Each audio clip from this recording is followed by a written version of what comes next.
The security system said all doors were locked. So why was there a trail of muddy footprints leading to my bedroom? This happened last winter, and I still can't sleep with the lights off. I'm a 25-year-old guy living alone in a 2-story house that I inherited from my grandfather. It's in one of those older neighborhoods where the houses are spread out, with big yards and tall trees that block most of the streetlights. During the day, it's peaceful. At night, well, that's a different story. My parents had been begging me to get a security system installed ever since I moved in. They worried about me being alone in such an isolated area. I finally gave in and had one put in about 3 months ago. Motion sensors, door and window alarms, cameras, the whole setup. It made me feel invincible, like nothing could get to me without me knowing about it first. That Friday night, I was settling in for a quiet evening. My girlfriend was out of town for work. My friends were all busy, so it was just me, some takeout, and a Netflix marathon. Around 10 p.m., I did my usual routine, checked all the doors and windows, armed the security system, and headed upstairs to my bedroom. The house felt different that night. I can't explain it, but there was this heaviness in the air, like the atmosphere before a thunderstorm. I kept hearing small noises, creaks, settling sounds, but old houses do that. I tried to convince myself it was nothing. Around midnight, I was drifting off to sleep when the security system's voice jolted me awake. Front door, secure. Back door, secure. All windows, secure. System armed. It was just doing its hourly status check, but in the dead silence it sounded ominous. I was about to go back to sleep when I heard something that made my blood freeze. Footsteps. Slow, deliberate footsteps coming from downstairs. But that was impossible. The system would have gone off if someone had entered the house. I grabbed my phone and opened the security app. Everything showed green. All entry points secure. No motion detected. According to the system, I was completely alone in a locked house. But I could still hear the footsteps. They were moving through the living room now, and I could track their path by the sound. Whoever it was seemed to know the layout of my house perfectly. They avoided the creaky floorboard by the couch, stepped carefully around the coffee table, never bumped into anything in the dark. I called 911, whispering into the phone. The dispatcher said they'd send a car, but it would take at least 10 minutes to reach my address. 10 minutes felt like a lifetime. The footsteps stopped directly below my bedroom. Then I heard something that nearly made me scream. The sound of someone slowly climbing my stairs. Each step was deliberate, measured, like they were trying to be quiet but didn't quite know which stairs creaked. I locked my bedroom door and pushed my dresser in front of it. My hands were shaking so badly, I could barely hold my phone. I opened the security app again. Still everything was green. No alarms, no motion detected, no breached entry points. The footsteps reached the top of the stairs and stopped. I held my breath, listening. For several minutes, there was nothing. Just silence so complete, it felt oppressive. Then I heard my bedroom doorknob turn. The door pushed against the dresser I'd used to block it. Whoever was out there tried the handle again, more forcefully this time. When that didn't work, they started pushing against the door steadily, testing how much resistance they'd encounter. That's when I heard the most terrifying sound of my life. A key sliding into the lock on my bedroom door. I don't keep spare keys anywhere. I'm the only one with keys to this house, but I could clearly hear someone unlocking my bedroom door from the outside. The dresser began to scrape across the floor as the door slowly opened behind it. I was trapped in my own bedroom with nowhere to run. I crawled under my bed and called 911 again, barely able to whisper that someone was inside my house, inside my room. From under the bed, I could see a pair of work boots standing in my doorway. They were covered in dried mud, leaving little clumps on my carpet as the person stood there, apparently looking around the room. The boots walked slowly around my bed. I could hear them breathing above me, slow, calm breathing like they had all the time in the world. They stopped right beside where I was hiding, and I was certain they knew exactly where I was. Then I heard police sirens in the distance. The boots immediately moved toward my window. I heard it slide open, and then, silence. When the police arrived 5 minutes later, they found my front door wide open. The security system was still armed and showing no breaches. but there was a clear trail of muddy footprints from the front door, through the living room, up the stairs, and into my bedroom. The footprints led to my bedroom window, which was open. Outside, there were more muddy prints on the roof, leading to the big oak tree that grew close to the house.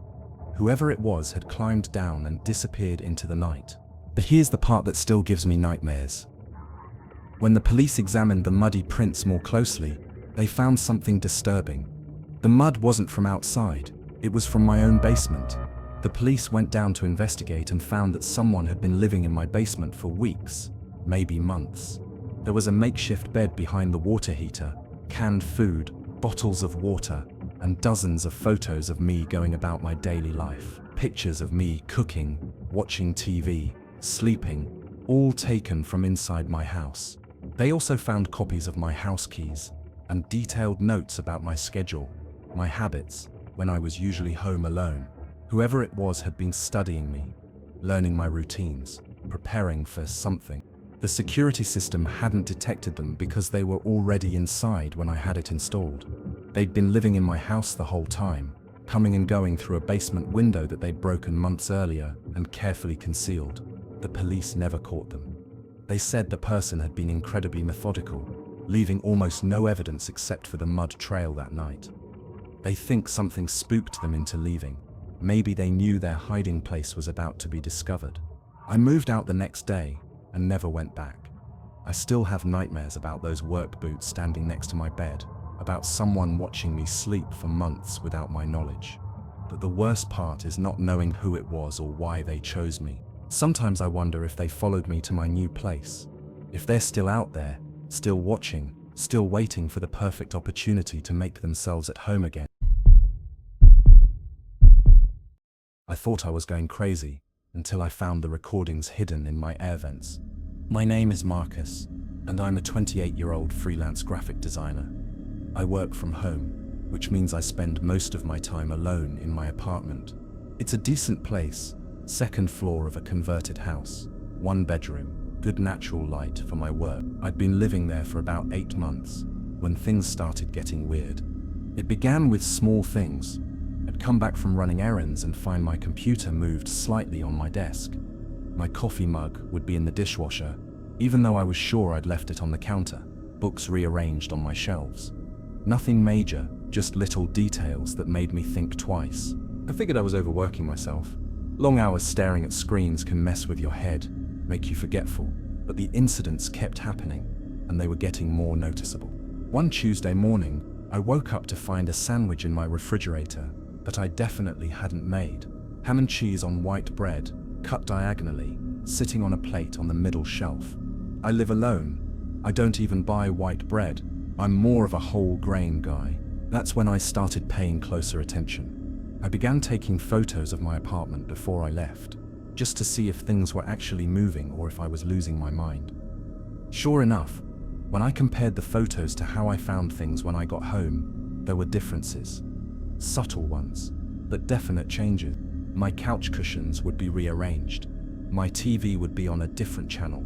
Once, I came home to find my bed perfectly made, military corners, everything tucked in tight. I'm not exactly a neat freak, and I definitely don't make my bed like I'm in the army. I started getting paranoid about my landlord. Maybe he was coming in when I wasn't there. I asked him about it, and he seemed genuinely confused. He said he had a spare key for emergencies, but he'd never used it. He even offered to change my locks, if it would make me feel better. I took him up on that offer. New locks, new keys, only I had access. For about a week, everything seemed normal. No more mysterious sandwiches, no more rearranged furniture. I thought the problem was solved. Then it got worse. I started hearing sounds at night, not obvious sounds like footsteps or doors opening. Subtle sounds, the soft whoosh of air moving through vents, the quiet hum of electronics turning on and off, the barely audible squeak of floorboards settling, except the sounds didn't match the rhythm of a house settling. They had a pattern, like someone moving carefully through the apartment while trying not to be detected. One night, I decided to stay awake and listen. I turned off all the lights and lay perfectly still in bed, focusing on every sound. Around 2 a.m., I heard it clearly, Someone was definitely moving around my apartment, but I was alone. The door was locked. The windows were locked.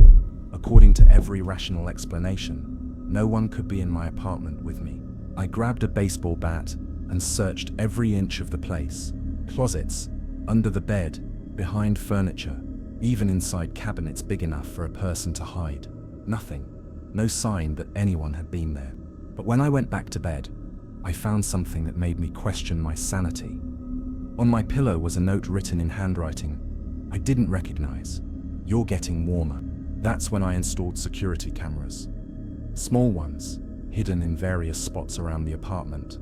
If someone was getting in, I was going to catch them on video. The first few nights of footage showed nothing unusual. Just me going about my routine, working, eating, sleeping. But on the fourth night, I caught something that made my blood run cold. At 3:17 a.m., while I was sound asleep, my bedroom door slowly opened, but no one walked through it. The door just stood open for about 10 minutes, then quietly closed again. I watched the footage over and over. The door definitely opened and closed by itself. But doors don't do that. There had to be someone just outside the camera's range, manipulating it somehow. I repositioned the cameras to cover more angles. The next night I got my answer, and it was worse than I could have imagined. The footage showed a section of my bedroom wall sliding open, a hidden panel that I never knew existed. Someone crawled out, stood in my room for several minutes watching me sleep, then crawled back into the wall. The panel slid shut seamlessly, invisible, unless you knew exactly where to look. I was living in an apartment with secret passages that I didn't know about. Someone had been using them to enter and exit my home at will, and I'd been completely unaware. But it gets worse, much worse. I examined the wall where I'd seen the panel open and found a hidden mechanism. Behind the panel was a narrow space that ran between the walls of the building, and that space was set up like a miniature living area. Sleeping bag, food supplies, and dozens of electronic devices. Recording devices, cameras, audio equipment. All of it pointed toward my apartment. Someone hadn't just been entering my home. They'd been recording everything I did, every conversation I had, every private moment of my life. The equipment looked professional, expensive, like it belonged to a surveillance expert. I found hours and hours of footage. Me working, eating, showering, sleeping, talking on the phone, intimate moments that no one should have recorded. Personal conversations that should have been private. But the most disturbing part was finding recordings that went back over a year, months before I'd even moved into the apartment. Whoever was doing this had been planning it for a long time. They'd specifically chosen me as a target and set up an entire surveillance operation around my life. I called the police immediately. They came out, examined the hidden space, and took all the equipment as evidence. They said they'd never seen anything like it. Someone had essentially built a secret apartment inside the walls of the building just to spy on tenants. The investigation revealed that my building had been modified years ago by someone with serious construction knowledge. The hidden passages and surveillance equipment had been professionally installed, probably by someone in the building trades who knew how to work undetected. They never found who was responsible. The equipment had been wiped clean of fingerprints, and there was no way to trace who had purchased it. The person had been incredibly careful to avoid leaving any identifying evidence. I moved out immediately and broke my lease. I couldn't stand the thought of staying in a place where someone had been watching my every move for months, but the violation felt permanent. Even in my new apartment, I found myself checking walls for hidden panels, looking for cameras, wondering if someone was still out there watching. The police told me that voyeuristic surveillance cases like this are more common than people think. There are individuals who get obsessed with watching strangers' private lives and will go to extraordinary lengths to satisfy their compulsions. What haunts me most is not knowing why I was chosen. Was it random? Or was there something specific about me that attracted their attention? And are they doing this to someone else now? Building another secret surveillance nest, watching another unsuspecting person go about their daily life? I should have known something was wrong when I found my great-grandfather's rocking chair moving by itself in the attic. My name is David, and this happened 3 months ago. when I house sat for my uncle and his wife while they were on a 2-week cruise. They have this old Victorian house that's been in our family for generations, the kind of place with creaky floors, narrow hallways, and rooms that seem to shift and change depending on the lighting. I'd stayed there before when I was younger, but never alone for such a long period. My uncle gave me the full tour before they left, showing me where everything was, how to work the old heating system, which doors stuck and which windows were painted shut. The only room we don't really use anymore is the attic, he mentioned casually as we passed the narrow staircase leading up. My great-grandfather's old furniture is up there, covered with sheets. Feel free to explore if you want, but be careful. Some of the floorboards are loose. That should have been my first warning. The first week was completely normal. I worked during the day. I'm a freelance writer and spent evenings reading in the library or watching TV in the living room. The house was quiet, comfortable, exactly what I needed to focus on my projects. But on the 8th night, I heard something that made me stop typing mid-sentence. A rhythmic creaking sound was coming from directly above me, slow, steady, back and forth, like someone rocking in a chair. I knew my uncle had mentioned furniture in the attic, including my great-great-grandfather's rocking chair. But furniture doesn't move by itself. Houses settle, wood expands and contracts, but that doesn't create the specific rhythm of a rocking chair. I tried to ignore it and keep working, but the sound continued for over an hour, always the same pace, never stopping, never changing rhythm. Finally, I couldn't concentrate anymore. I grabbed a flashlight and headed up the narrow stairs to the attic. The space was exactly as my uncle had described, dusty, dimly lit, filled with furniture, covered in white sheets. And there, in the corner, was a rocking chair, moving slowly back and forth, but there was no one in it. I stood there watching this antique rocking chair rock steadily by itself. No wind, no vibration from the heating system, no logical explanation. Just an empty chair moving like someone invisible was sitting in it. I approached carefully and put my hand on the chair to stop it. The moment I touched it, it immediately became still. The rocking motion stopped completely, like whatever force was moving it had suddenly withdrawn. I examined the chair and the floor around it. There was nothing that could explain the movement. No mechanical device, no air current, no structural issue that might cause motion. It was just an old wooden rocking chair that had somehow been moving on its own. I went back downstairs and tried to focus on work, but I kept listening for the creaking sound. It didn't return that night, but I barely slept. Every sound the old house made seemed amplified, potentially sinister. The next day, I called my uncle to casually ask about the rocking chair. He paused for a long moment before answering. "Oh, that old thing belonged to my great-grandfather. Your great-great-great-grandfather. He spent his last years in this house, and that chair was where he always sat. He died in it, actually. Peaceful death. Just went to sleep one evening, and never woke up." He paused again. "Why do you ask?" I didn't want to worry him while he was on vacation, so I made up some excuse about hearing the house settling and being curious about the furniture upstairs. "Well," he said, "if you're spending time in the attic, just be respectful. Great-grandfather was very attached to that chair. Sometimes I swear I can still feel his presence up there." That night, the rocking started again around 10 p.m. Same rhythm, same duration. I decided to ignore it and go to bed early, but as I was heading upstairs to the guest bedroom, I heard something that stopped me cold. Humming. Someone was humming an old tune in the attic, an old-fashioned melody that sounded like something from decades ago. The tune drifted down through the ceiling, soft but unmistakably present. I stood at the bottom of the attic stairs, listening.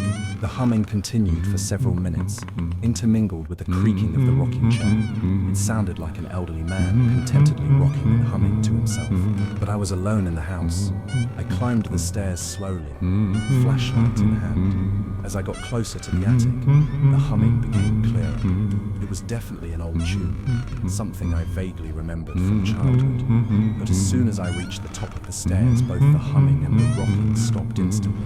The attic was silent and still, just furniture covered in dusty sheets. I was starting to question my sanity. Was I hearing things, Was the isolation getting to me, that the experiences felt too real, too specific to be hallucinations? The next night, I decided to set up my phone to record the attic. If something was really happening up there, I wanted evidence.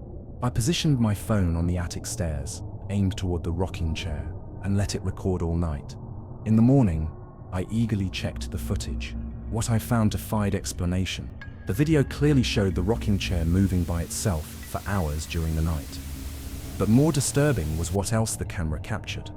Around midnight, a translucent figure of an elderly man appeared in the chair.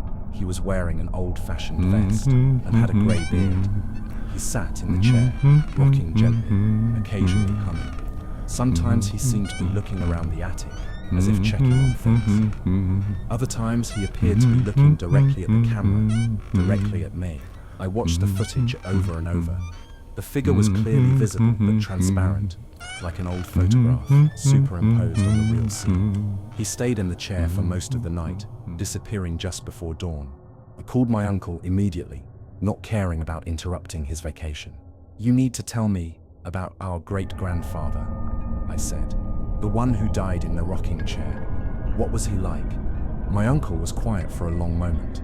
He was protective of the family, very set in his ways. He didn't like strangers in his house, and he had strong opinions about how things should be done. Did he ever, after he died, did anyone ever report seeing him? Another pause. A few people mentioned feeling watched when they stayed in the house. My father always said great-grandfather was still keeping an eye on things. But David, why are you asking these questions? I told him everything. The rocking chair, the humming, the video footage. I expected him to think I was losing my mind, but instead he sighed deeply. "I should have warned you, great-grandfather has never really left this house. He's not malevolent, just persistent. He doesn't like the house being empty, and he especially doesn't trust people he hasn't met." What does that mean for me? It means he's evaluating you, deciding if you're worthy of being in his home. If he accepts you, the activity will calm down. If he doesn't, what? If he doesn't approve of you, he'll make it very clear that you're not welcome. That night, I decided to confront the situation directly. I went up to the attic and sat in a chair across from the rocking chair. "I know you're here," I said aloud, feeling ridiculous but determined. "I'm David, your great-great-great-grandson. I'm not here to disturb anything or disrespect your home. I'm just trying to help the family by watching over the house while they're away." I waited, feeling silly for talking to an empty room.